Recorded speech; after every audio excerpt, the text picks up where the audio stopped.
warahmatullahi wabarakatuh. Waalaikumsalam warahmatullahi wabarakatuh.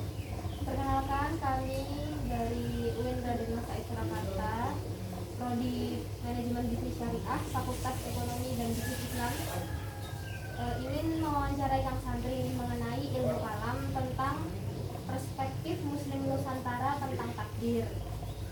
Jadi dalam kelompok Jabariyah yang menganut aliran teosentris, fatalisme atau predestination, berpendapat bahwa manusia tidak mempunyai wewenang, kekuasaan, atau pilihan karena segala perbuatannya itu atas dasar keterpaksaan. Sedangkan pendapat kedua mengenai kelompok Qadariyah atau Mu'tazilah yang menganut aliran antroposentrisme atau free will, yang mengatakan bahwa perbuatan manusia itu terjadi karena maksud dan motivasi manusia itu sendiri. Ketiga yaitu kelompok Asy'ariyah, biasa kita kenal dengan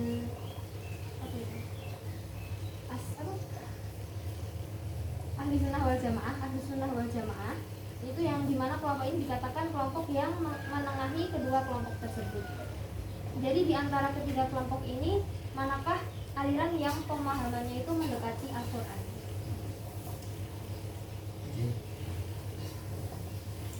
Ketiga, perlu penjelasan bukan? Oh, perlu penjelasan. Yang pertama pendapatnya itu mau? Pendapatnya itu Jabariyah. Ya, sih mengatakan bahwa manusia tidak punya wewenang. Sedangkan yang kedua bahwa manusia sesuatu yang terjadi itu dari sesuai dengan manusia. Yang ketiga tengah-tengah, berarti antara yang pendapat yang pertama dan pendapat yang kedua. Setiap perbedaan itu belum tentu pro kontra. Jadi sesuatu yang beda pendapat belum tentu suatu tersebut bertentangan. Hanya saja penafsiran dari takdir, ya kan, takdir lah, itu sendiri-sendiri. Nah, tapi di antara beberapa pendapat pasti secara ilmiah atau pendapat secara umum pasti ada yang lebih mendekati dalam konteks ini adalah Al-Quran. Saya memilih nomor 3, pendapat Asy'ariyah, bukan karena saya mengikuti jalannya sebagai Ahlussunnah wal Jamaah, tapi karena secara logika mawon, yang namanya takdir itu secara ilmiah disebut qadarullah, ketetapan Allah. Apakah ketetapan Allah, takdir Allah itu bisa dibatasi atau justru Allah akan terikat oleh ucapannya sendiri, perkataannya sendiri? Kan tidak. Jadi semua kehendak Allah itu mutlak, semuanya mutlak.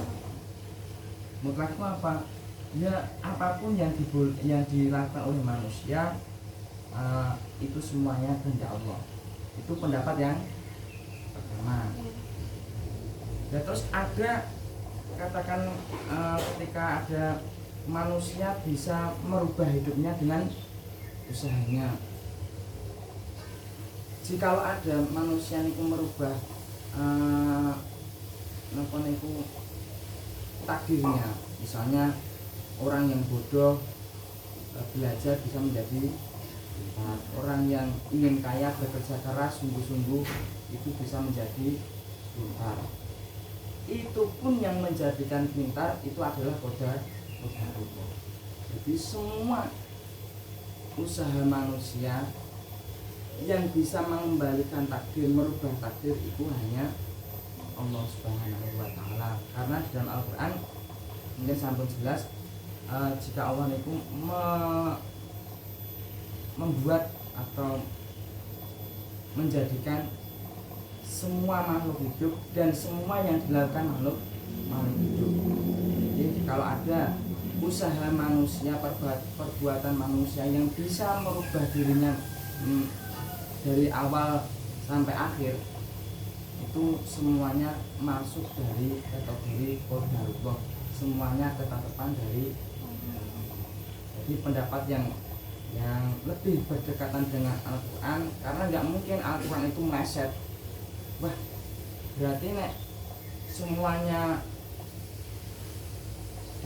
kehendaknya Allah, berarti manusia tidak punya usaha. Ataupun jika manusia punya usaha, berarti takdir Allah lemah. Bukan seperti itu, karena Al-Quran selama-lamanya pasti memiliki kebenaran. Dan ikatan yang dikatakan kalam Allah itu bisa dirubah walaupun itu sudah menjadi kontornya, karena Gusti Allah tidak punya keterbatasan. Nek Gusti Allah punya keterbatasan, Gusti Allah berarti kok gak kuasa. Misalnya gini, katakan saja orang ahli ibadah di dalam Al-Qur'annya kalamullah, di dalam Al-Qur'annya kalamullah itu pasti min ahli jannah wa amilu sholihati ulaika ashabul jannah. Orang yang beramal soleh pasti akan masuk surga. Mampukah Allah memasukkan neraka orang yang ahli ibadah? Nek tidak mampu, berarti Gusti Allah itu kuasane dibatasi. Nek Gusti Allah tidak dibatasi, Gusti Allah bisa-bisa saja merubah sesuatu yang sudah dikalamkan. Tapi ini mboten, karena Gusti Allah itu bersifat adil. Maksud saya berbicara begini itu bertujuan supaya apa? Supaya kita berpengetahuan bahwa takdir Allah tidak ada batasnya. Jikalaupun ada manusia yang bisa merubah usaha dengan cara usahanya, yang merubah itu Allah itu sendiri, bukan kok usaha manusia. Jadi pendapat yang lebih condong bisa masuk dalam Al-Quran yaitu pendapat yang asy'ari. Itu paling. Lalu pertanyaan selanjutnya yaitu bagaimana konsep takdir dalam Al-Quran secara kronologis pewahyuan Makkiyah dan Madaniyah. Nanti sambungan nonton rancangan Al-Quran secara kronologis ketemu Pewahyuan Makkiyah dan Madaniyah. Rancangan Al-Quran dawuh-dawuh utawa kalam-kalam Allah dalam Al-Quran yang di situ disebutkan takdir Allah, ayat-ayat yang menyebutkan takdir Allah itu kebanyakan pada surat-surat Makkiyah, surat-surat Makkiyah. Jadi lebih diutamakan surat-surat yang Makkiyah. Kenapa kok diutamakan surat-surat Makkiyah? Surat Makkiyah itu apa? Surat yang diturun di kota. Nah, berarti Nabi sebelum Mekah. Sedangkan ayat-ayat Al-Quran yang disebut Madaniyah itu ayat-ayat Al-Quran yang diturunkan setelah Nabi hijrah. Sedangkan takdir itu sudah ada dari dulu, sudah ada dari sejak Allah belum menciptakan apa-apa, sudah punya takdir, punya qadarullah, punya ketetapan. Untuk menjadikan hamba-hambanya bertauhid pasti diutamakan. Nggak mungkin mau menjadikan tauhidnya manusia itu diakhirkan, tidak mungkin diutamakan. Jadi konsep Al-Quran dalam kronologis itu lebih banyak diutamakan pada surat-surat Makkiyah, terutama ayat-ayat yang menentangkan takdir, ayat-ayat yang menjelaskan tentang tauhid itu lebih prioritas pada surat Makkiyah, walaupun surat Madaniyah sudah banyak. Sekarang yang Dan selanjutnya kan apa yang terjadi di alam ini kan merupakan hukum alam. Dalam hal ini biasa disebut sunatullah. Sedangkan hidayah adalah sebuah petunjuk dari Allah kepada orang yang Allah kehendaki. Nah, hidayah ini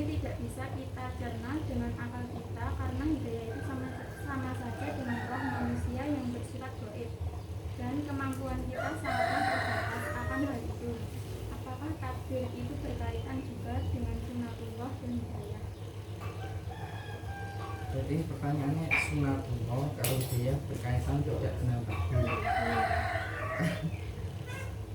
Sing jeneng qadarullah kan ketetapan Allah. Sedangkan sunatullah itu kan pertanyaan bukan.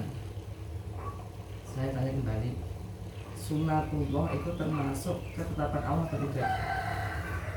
Irodahnya Allah atau tidak? Irodahnya kan. Hidayah juga irodahnya. Yang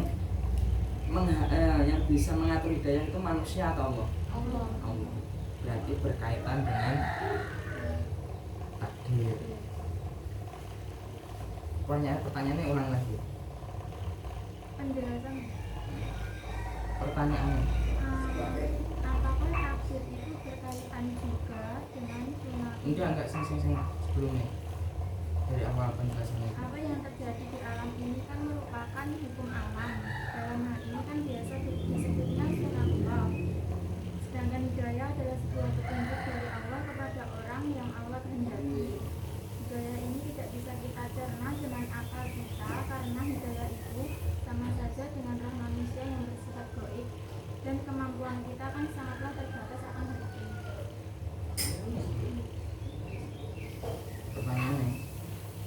Apakah takdir itu berkaitan juga dengan sunatullah dan hidayah? Jawabannya itu tadi. Jadi semua sunatullah, hal-hal yang terjadi itu termasuk ayat-ayat Allah yang tersirat. Jadi kalau Al-Quran itu ayat-ayat Allah yang tersurat, sudah ada tulisannya. Jadi semua kejadian di muka bumi ini, apapun kejadian itu, seperti halnya bencana alam, seperti hal-hal yang indah, seperti halnya kehidupan, itu semua ayat-ayat Allah dan itu juga termasuk takdir. Sedangkan hidayah datangnya dari Allah itu juga termasuk ketetapan Allah. Jadi semuanya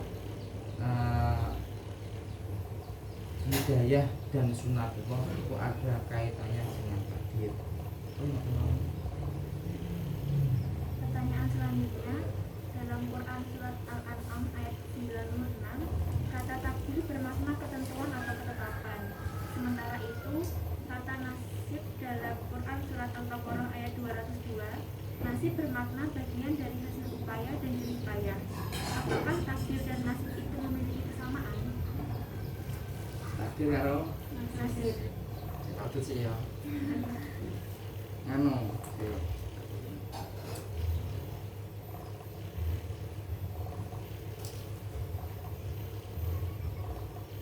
Nasib maknanya apa? Apakah takdir Nasib maknanya apa? Dalam Quran nasib bermakna bagian dari hasil upaya dan jerih payah?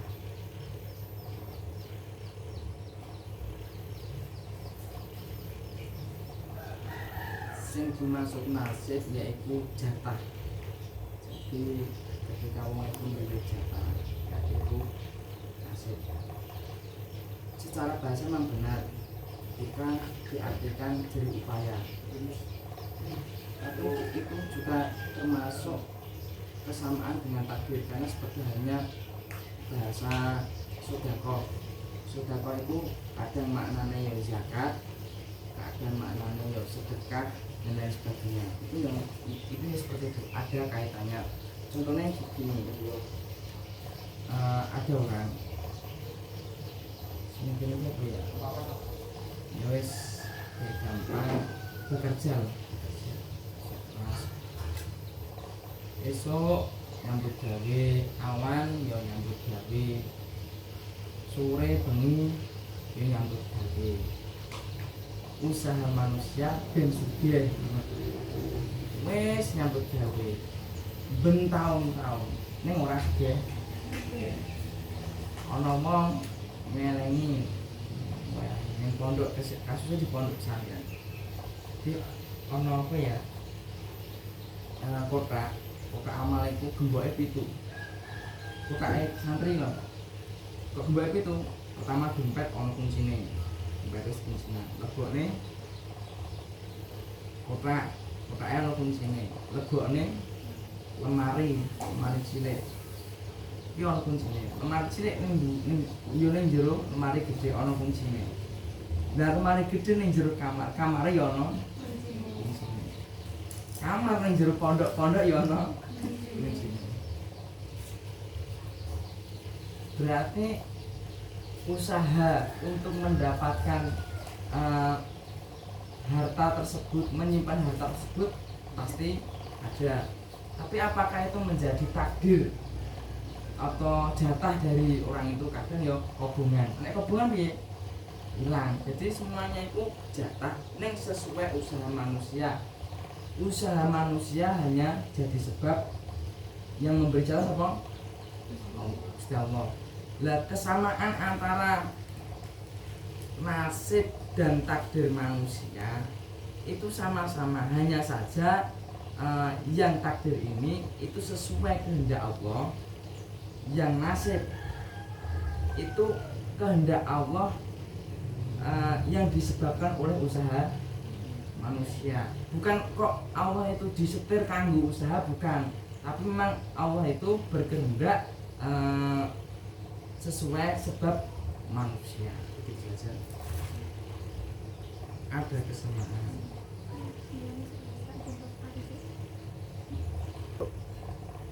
Pertanyaan selanjutnya Bu ya. Akar dari masalah perbuatan manusia adalah keyakinan bahwa Tuhan adalah pencipta alam semesta, termasuk di dalamnya manusia. Selanjutnya, Tuhan bersifat maha kuasa dan mempunyai kehendak yang bersifat mutlak. Jadi sampai di manakah manusia sebagai ciptaan Tuhan itu bergantung pada takdir Allah? Penulangnya dengan kamu. Jadi sampai di manakah manusia sebagai ciptaan Tuhannya itu bergantung pada kehendak dan kekuasaan Allah terhadap takdirnya? Sampai batas adanya sebab. Karena gini, secara logika ketentuan apa ketetapan Allah pasti di belakangnya ada sebabnya. Misalnya gini, nek bergantungnya sampai tidak adanya sebab, pokoknya bergantung aja. Maksudnya yang terjadi akan gini, ya Allah kalau pengen warak nek gak gelem magang. Ya Allah kalau pengen di anak ragil merabi. Ya Allah kalau pengen nikah nek ragil golek, ragil di anak. Jadi bergantungnya itu karena manusia diberi irodah juz'iyah, yaitu kelonggaran utawa diberi kesempatan untuk berusaha. Nah, usaha itu menjadi sebabnya Allah menetapkan takdir untuknya. Jadi ketika manusia itu sampai manakah? Sejauh mana atau sampai manakah? Sejauh mana? Sampai manakah atau sejauh mana? Sampai mana Pak? Sampai manakah manusia itu bergantung pada Allah, ya sampai adanya sebab. Jika tidak ada sebab,